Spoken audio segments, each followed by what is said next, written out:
Oi, professora Fabíola aqui novamente com vocês. Vamos gravar hoje a nossa prova da UFRR referente a que ano? 2020. Vamos lá ver o que essa prova trouxe de coisas boas, né? E que com certeza você, quando visualizar, você vai conseguir destrinchar e adquirir mais experiência para esse grande certame que é o vestibular da UFRR. Vamos lá para a primeira questão? Primeira questão fala-se sobre solo, o que é solo, o que é o solo, como se forma o solo, quais os componentes do solo. O solo se forma a partir de quem? A partir da decomposição de rocha, ok? Tanto que é comum se encontrar no solo os minerais. Minerais esses que são o quê? Que fazem parte da decomposição, que fazem parte de quê? Do formato dessa rocha que foi decomposta por um intemperismo físico, por um intemperismo químico. Preste atenção que esse intemperismo pode vir na prova, né? Pode vir em prova como o quê? Como meteorização. Quero lembrar que o solo é a camada superficial da Terra. Tá legal? Você pisa em rocha fragmentada, você está pisando em minerais fragmentados. Por quê? Porque rocha é um agregado de mineral. E claro que se o solo é a rocha decomposta, o solo se forma da decomposição da rocha, claramente você vai perceber o quê? Que você está pisando em fragmentos rochosos com cristalização ou não, com minerais ou não. Mas vamos embora ver o que essa questão está pedindo?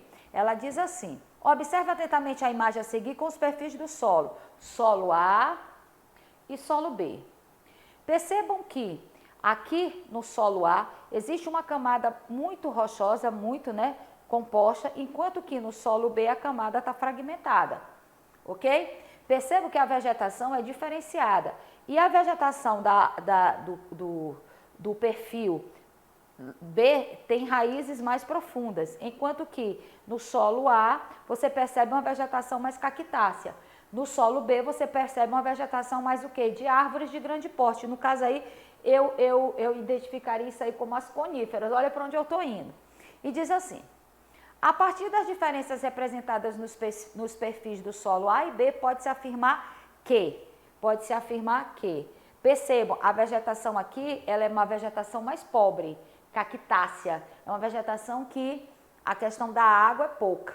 E aqui você vê uma vegetação mais exuberante, tá bom? Lembre-se que as raízes do solo, as raízes das plantas levam água para onde? Para dentro do solo. E para um solo ser fértil, o solo precisa de quê? De ar, água, matéria orgânica, seja ela animal ou vegetal, e o quê? Minerais, tá bom? Aí ele diz: a partir das diferenças representadas nos perfis do solo A e B, pode-se afirmar que A. O solo encontrado em B tem mais matéria orgânica. Percebam aqui, ó, deixa eu apagar, ele está bem pretinho aqui, né? Essa matéria, isso aqui pode representar o quê? Matéria orgânica, aqui a matéria orgânica é menor. B, o solo do perfil A é mais lixiviado, ele é mais o que? Lavado. Essa lixiviado que ele está botando aqui, ele está falando daquele processo natural chamado de lixiviação, de lavagem dos nutrientes do solo.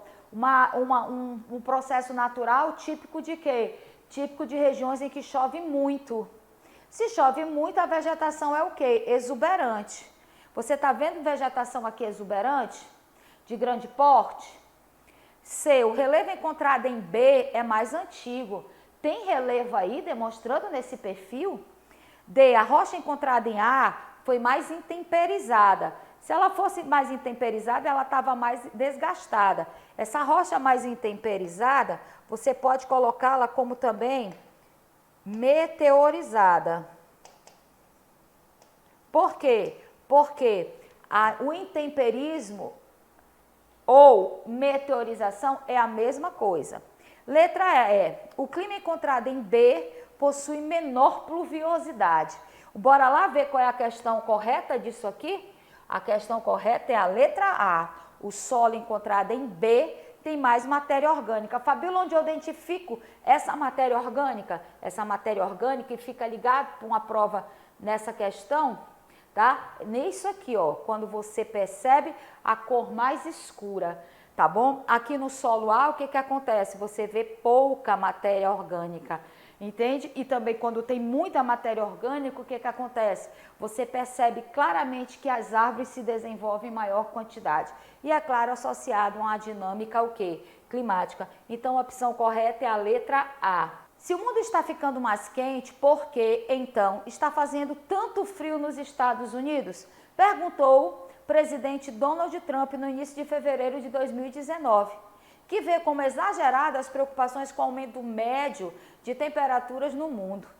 Em relação ao tema das mudanças climáticas discutido acima, podemos considerar que a percepção de Trump, olha só, todo mundo sabe o pensamento, né, que o então presidente Donald Trump, né, tinha em relação à questão, por exemplo, das mudanças climáticas. Ele afirmava que essa coisa de aquecimento global, uma vez assisti uma entrevista dele, ele falava claramente disso, era conversa de chinês para vender ar-condicionado, né? Tanto que ele foi um dos presidentes que menos cuidou de gestão ambiental, presidente norte-americano que menos cuidou de gestão ambiental, a questão da indústria carbonífera lá, né, simplesmente bombou nos anos de mandato dele e, consequentemente, trouxe um prejuízo ambiental muito grande, né? Então, ele era muito adverso. A saída dele do Acordo de Paris também movimentou bastante. Então, ele vinha com muitas controvérsias em relação a esse processo de sustentabilidade. Então, ele diz assim: em relação ao tema das mudanças climáticas discutido acima, podemos considerar a percepção de Trump equivocada, já que as mudanças climáticas formam um conjunto de teorias conspiratórias para impor o desenvolvimento sustentável em escala mundial. Incorreta, já que as temperaturas extremas mais intensas das últimas décadas são consequências das mudanças climáticas. Letra C, acertada, já que a farsa do aquecimento global envolve exclusivamente uma série de interesses geopolíticos sobre os recursos naturais dos países periféricos. Letra E, inadequada, já que os investimentos rigorosos das últimas décadas fizeram a temperatura média mundial cair consideravelmente. Letra E, apropriada, já que o intenso frio verificado no último inverno dos Estados Unidos derruba as evidências científicas das mudanças climáticas. Então, qual é a resposta correta sobre a questão da visão do Trump? É justamente a letra B. Quando ele diz, se o mundo está ficando mais quente, por que então está fazendo tanto frio nos Estados Unidos? A percepção dele é totalmente o que é incorreta, já que as temperaturas extremas mais intensas nas últimas décadas são consequências das mudanças climáticas. O planeta está aquecido.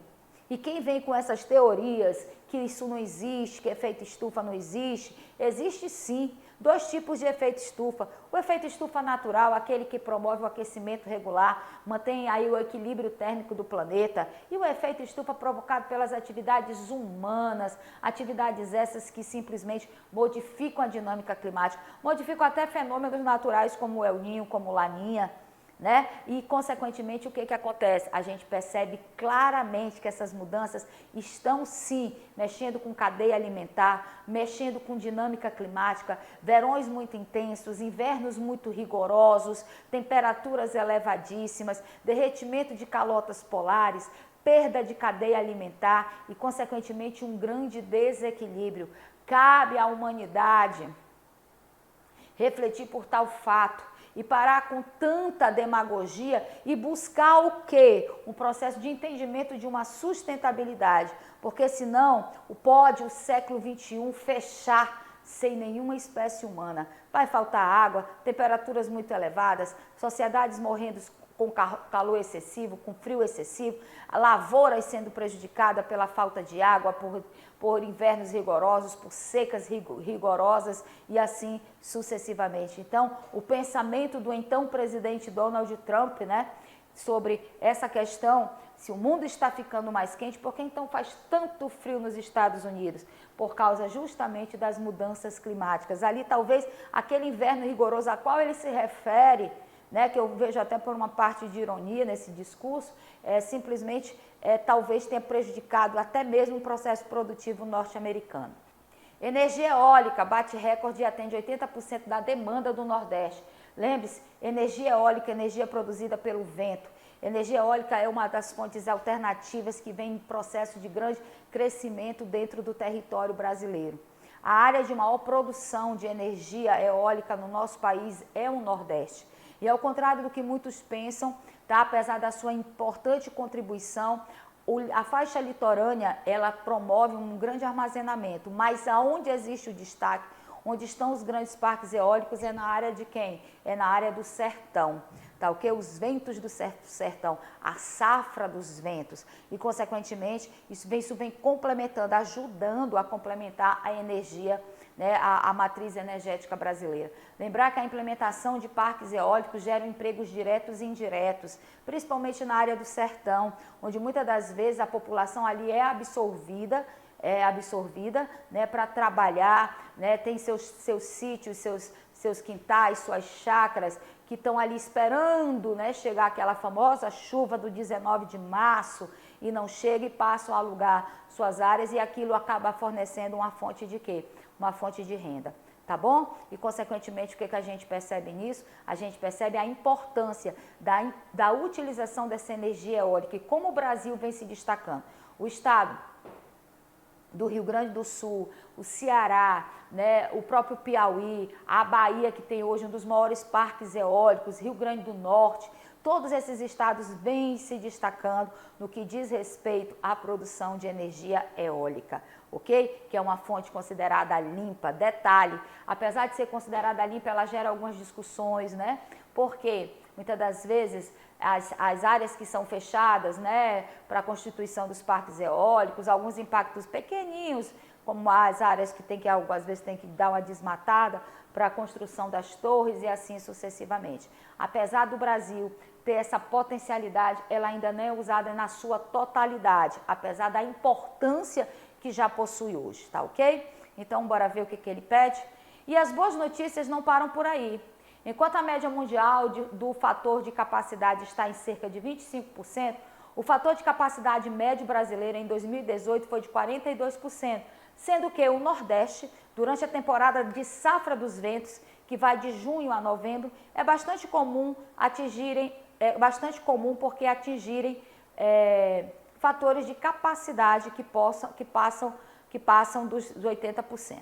A partir das discussões trazidas pela temática acima, a ponte alternativa que aborda corretamente alguns dos elementos que envolvem a geração de energia eólica no Brasil. Ora, o posicionamento geográfico brasileiro, né? O Brasil se encontra na área de convergência intertropical, né? Lembrar que o vento, o deslocamento dos ventos se faz das áreas de alta pressão para as áreas de baixa pressão atmosférica. A circulação geral atmosférica, a qual o posicionamento geográfico do Brasil favorece. Bora ver se tem alguma coisa parecida com isso? Diz assim, letra A. A zona de convergência intertropical é um fenômeno meteorológico que contribui para os ventos do Nordeste do Brasil. B. A sustentabilidade da energia eólica deve ser relativizada em razão da emissão dos gases do efeito estufa pelos parques eólicos do Brasil, energia limpa. C. A energia eólica está longe de ser uma das principais fontes do país, sendo ainda insuficiente para atender a demanda nacional. O parque eólico brasileiro, que ainda não tem expressividade no sul do país, é considerado sustentável pelos baixos impactos socioambientais. Tá? Ele tem expressividade sim, tanto que o Rio Grande do Sul se destaca. A geração de energia eólica no Brasil é favorecida pelos ventos alísios. O que são os ventos alísios? São os ventos que sopram dos trópicos em direção à linha do Equador, que é ao longo da faixa equatorial do sudeste do país. Então, a opção correta qual é? A gente já até respondeu. A letra A zona de convergência intertropical, que é um fenômeno meteorológico que contribui para os ventos do Nordeste brasileiro. Tranquilo? Bora lá? Bora para a quarta questão. No último Campeonato Mundial de Basquete Masculino, realizado na China em setembro de 2019, lembre-se, a China está localizada no continente asiático, os telespectadores que estavam no Brasil tiveram que se adaptar ao horário local chinês para assistir ao vivo as partidas do Mundial pela televisão. Sabendo que as cidades chinesas que sediaram o Mundial possuem um fuso horário de 11 horas de diferença em relação ao horário de Brasília e que a maioria dos jogos no Brasil, no Mundial, foram realizados entre 16 horas e 16h30 e às 20 horas no horário chinês, Os telespectadores que acompanharam os jogos ao vivo pela televisão brasileira tiveram que assistir às partidas. Gente, isso é facílimo, né? Bota aí mais 11 horas, as partidas que eram feitas nos horários das 16 horas, às 16h30 e 20 horas. Aqui a gente assistia onde? Nas madrugadas e manhãs brasileiras. Justamente por quê? Por causa da diferenciação do fuso. Aqui tu não precisa nem fazer cálculo, é tu colocar as 11 horas. E aí você vê claramente, se lá é dia, aqui vai ser o quê? Noite, né não? Se lá tá madrugada, aqui tá o quê? Tá amanhecendo, justamente por causa da diferenciação. Lembre-se, quando a gente tenta fazer esse movimento, essa questão dos fusos horários, nós temos que lembrar do movimento de rotação da Terra, aquele movimento que a Terra exerce sobre seu próprio eixo. Ok? Por quê? Porque ele vai designar os dias e as noites, tá bom? Então, a opção correta aí é a letra C. Quinta, ao combinar a palavra phobos, que quer dizer medo em grego, e outra palavra grega, polis, que significa cidade, fabópole é um conceito que exprime um sentimento atual presente na sociedade brasileira.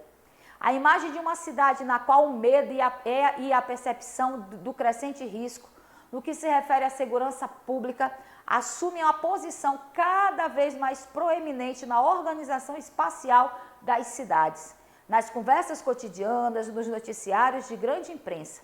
Em consonância com o exposto acima, é uma questão urbana relacionar o conceito de fobópole. Olha só, fobópole quer dizer justamente o quê? Fobia, medo de quem? Das cidades. Lembre-se, as cidades brasileiras a qual a questão se refere, elas são cidades desajustadas, elas são cidades que apresentam macrocefalia urbana, caos urbano. O que é isso? É a total falta de infraestrutura das cidades. Significa dizer que essas cidades cresceram de forma desordenada. Isso é consequência de quê? De um movimento chamado urbanização, feito de forma acelerada, feito de forma o quê? Desajustada. E, consequentemente, o que acontece? A gente acaba simplesmente buscando, dentro desse contexto, o conceito desse fobófone. Falta moradia, né? É o que eu chamo de segregação socioespacial. O solo urbano se tornou muito caro. A consequência disso é justamente o quê? A exclusão. Eu moro longe por quê? Onde eu moro não tem asfalto, não tem saneamento básico, por quê? Porque o solo urbano se tornou caro. Lembrar sempre, tá, nessa questão, que o Brasil é um país já considerado 100% urbanizado. Por quê? Porque mais de 75% da população que vive nas cidades, elas fazem o quê? Porque mais de 75% da população brasileira vive em cidades. E, consequentemente, o que acontece? Brasil, país totalmente urbanizado.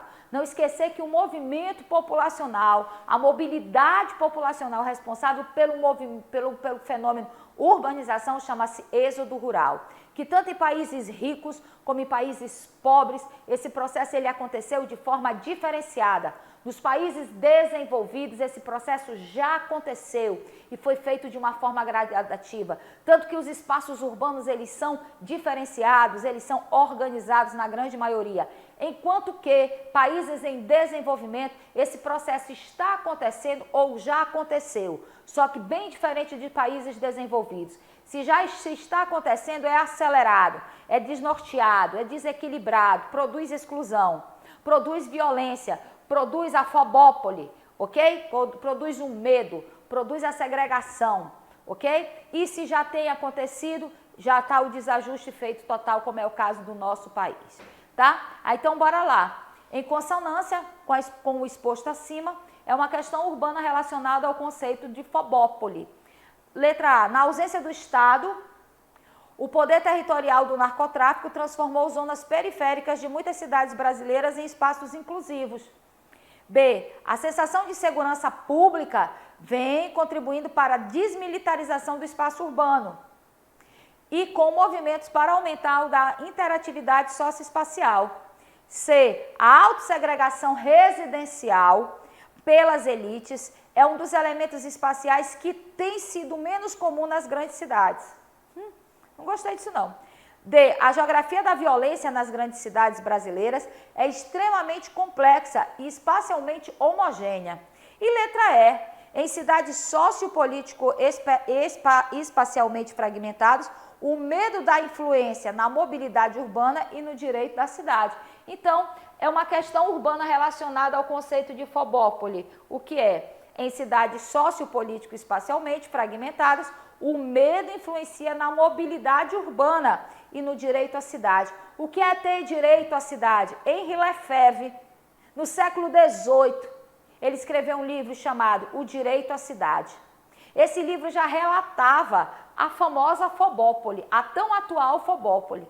E cadê onde fica o meu direito à cidade? O meu direito ao espaço, né? Então, o que é o direito à cidade? É o direito ao espaço, é o direito de ir e vir, é o seu direito à mobilidade, é o direito de você usufruir da cidade da forma melhor possível. O que nós percebemos hoje nesse termo fobópole, né? É simplesmente o quê? É um medo exacerbado da cidade, o medo da violência a qual a cidade se colocou, né? Por exemplo, citar milícias, tráfico de droga, a favelização, a mendicância, a pobreza absoluta, né? A violência urbana, seja ela no trânsito, seja ela dentro de comunidades e assim sucessivamente. Vamos lá para a sexta questão? Com 3 trimestres de queda, indústria perde peso no PIB e vê recuperação mais distante. Setor tem sido afetado pela demanda fraca e baixa competitividade. Participação da indústria de transformação caiu para 11,2% do PIB no primeiro trimestre, menor percentual desde 1947. Com 3 trimestres de queda, indústria perde peso no PIB e vê recuperação mais distante. Sobre o atual panorama industrial do país, considere as assertativas abaixo, a seguir. 1. O setor secundário, que faz parte da indústria, tem sido afetado pela fraca demanda interna e pela baixa competitividade de empresas do país. 2. A rápida recuperação da economia brasileira eleva a ociosidade das fábricas. Se existe uma rápida recuperação econômica, né, não se pode, da economia brasileira, não se pode elevar a ociosidade. Pelo contrário, se existe uma recuperação econômica, existe uma elevação de quê? De produção. 3. O processo de industrialização do país vem se acentuando devido ao enfraquecimento da concorrência argentina. 4. O setor industrial se destaca dos demais no Brasil por desempenhar um papel estratégico na dinamização de todo o setor produtivo, como ofertante e demandante de tecnologias e inovação. Gostei. 5. A recuperação fabril do país precisa superar problemas de produtividade e competitividade, com reformas estruturais e uma agenda focada em inovação e educação. Assinale a alternativa que contém todas as assertativas verdadeiras sobre o atual panorama industrial do país. As assertativas são justamente a número 1, o setor tem sido afetado pela fraca demanda interna e pela baixa competitividade de empresas no país, ou seja, desemprego. Se tem desemprego, não tem o quê? Consumo. O número 4, o setor industrial se destaca dos demais no Brasil por desempenhar um papel estratégico na dinamização de todo o setor produtivo, como ofertante e demandante de tecnologias de inovação. Vocês já ouviram um ditado que diz assim: o campo precisa da indústria, a indústria precisa do campo? Já ouviram dizer isso? Por quê? O campo precisa da indústria porque o campo colhe os alimentos, leva para a indústria industrializa e vende. O campo vai depender da cidade por quê? Tecnologia. Está aí a resposta. Tá? E o número 5. A recuperação fabril do país precisa superar problemas. O que seria essa recuperação fabril? A indústria fabril, a indústria têxtil, a indústria de tecidos. Ok? Precisa o quê? Recuperar problemas de competitividade e produtividade, porque perdeu espaço para quem? Para a indústria fabril asiática, que veio com qualidade e preços baixos. Detalhe de uma coisa super importante para complementar essa questão. O custo de produção industrial no Brasil, abre aspas, o custo Brasil é elevadíssimo. Impostos, falta de infraestrutura de demanda, energia, circulação de vias de transporte, infraestrutura básica, infraestrutura de transporte. Essa descentralização industrial no Brasil ainda é muito pequena para a dimensão e potencialidade brasileira. E aí acaba se destacando quem? O que a gente chama de agronegócio. O avanço dos polêmicos discursos manifestados por importantes líderes governamentais em relação aos aspectos que envolvem os imigrantes e refugiados forma uma complexa questão das relações internacionais no mundo contemporâneo. Nesse sentido, pode-se destacar que tais discursos... Gente, olha só, refugiado. O cara, quando pede refúgio, ele está fugindo de governos ditatoriais. A questão do refúgio é uma questão humanitária, é diferente do imigrante. Eu sou imigrante, eu vou sair daqui, eu vou lá para a Ásia, eu vou ao Japão em busca de melhores condições de trabalho. Mas eu não estou fugindo de perseguições políticas, perseguições religiosas, de conflitos internos. Não, eu estou indo buscar uma melhoria, é diferente. Então, hoje no mundo, a gente vê muito essa questão dos refugiados. A grande diáspora que aconteceu para dentro da Europa, as pessoas fugindo do Boko Haram lá do Boko Haram lá na África, do Estado Islâmico para a Síria, e assim do Estado Islâmico fugindo da Síria, fugindo do Estado Islâmico, saindo da Síria, entrando aonde? Nos países europeus, né? Tudo isso. Então, isso leva o quê? Uma questão dos refugiados muito grande.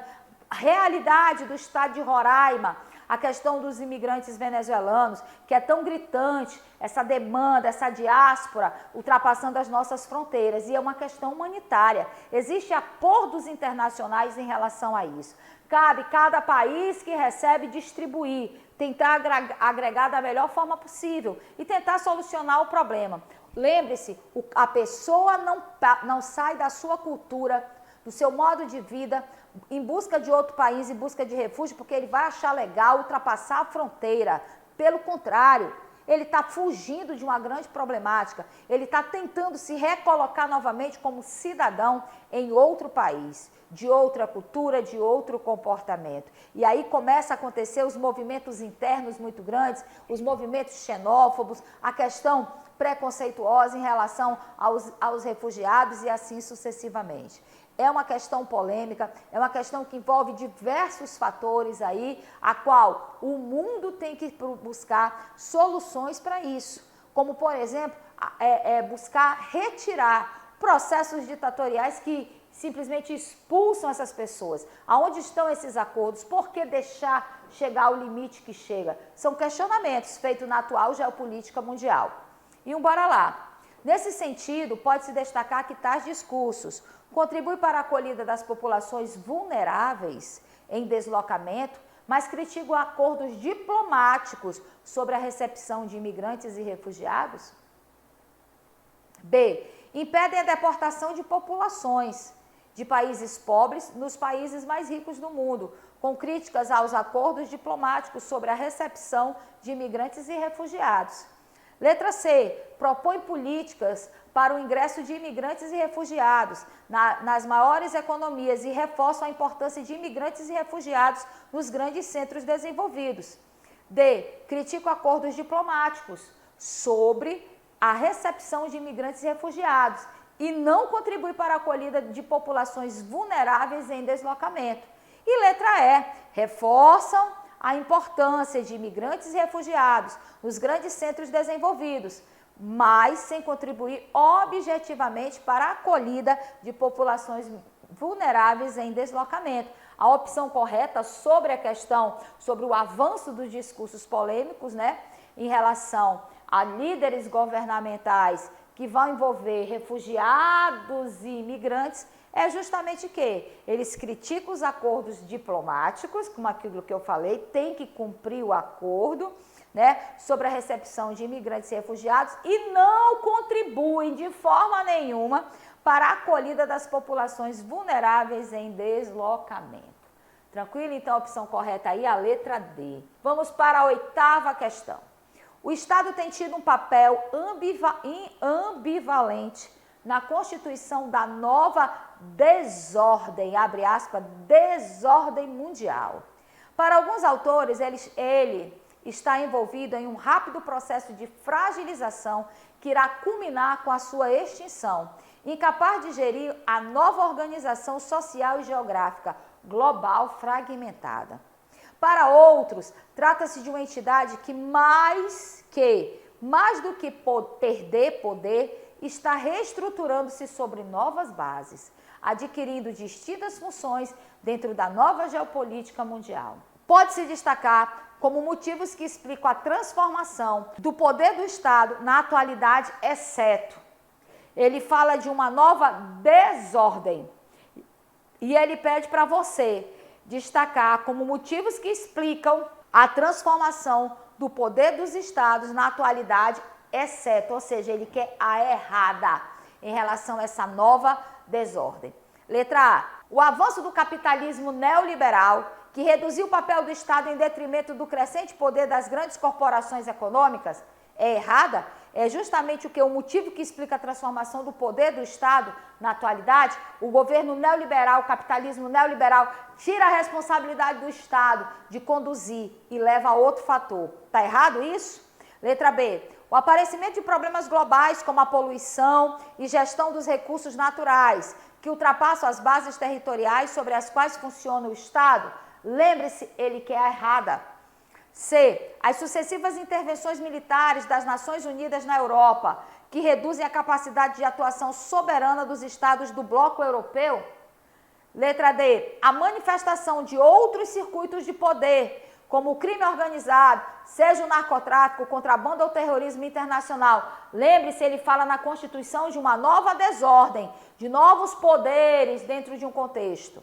E letra E. A grande reconfiguração de fronteiras político-administrativas em razão da emergência de novas tecnologias e territorialidades de poder. Então, a opção correta aí, dentro dessa nova desordem, que ele quer a errada, qual é? É justamente a letra C. As sucessivas intervenções militares, está óbvio isso aí, nas Nações Unidas da Europa, que reduzem a capacidade de atuação soberana dos estados no bloco europeu. Não reduz nada, absolutamente nada.